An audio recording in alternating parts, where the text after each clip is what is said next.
پڑھ لے پھر اس کا نقصان نہیں ہوگا۔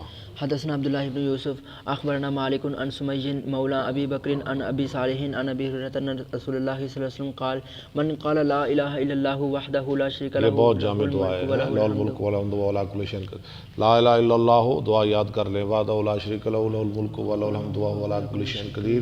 جو یہ دعا پڑھے نا 100 مرۃ 100 دفعہ، کتنی دفعہ؟ 100 دفعہ صبح پڑھے۔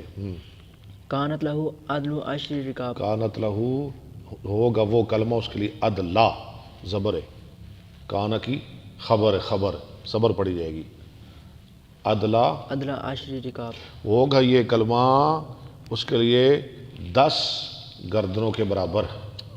سبحان اللہ، 10 گردنوں کے، گویا کہ اس نے اولاد اسماعیل میں سے 10 غلام آزاد کر دیے۔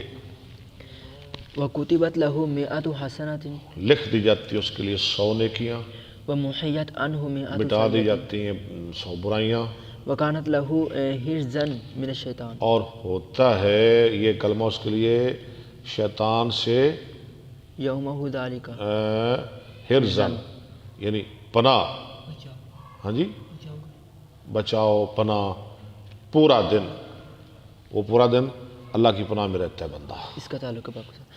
حتی یمسی، حرزن من الشیطان، شیطان، ٹھیک، باپ کے ساتھ الگ ہے۔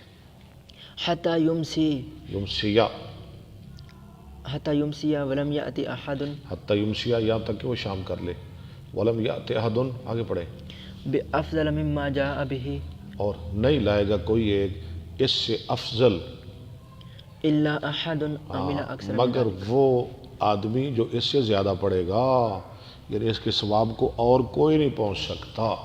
ہاں، جو اس سے زیادہ یہ دعا پڑھے گا، یا 150 دفعہ پڑھے گا، 125 دفعہ، 200 دفعہ پڑھے گا، 100 سے زیادہ پڑھے گا۔ حدثنا علی بن عبد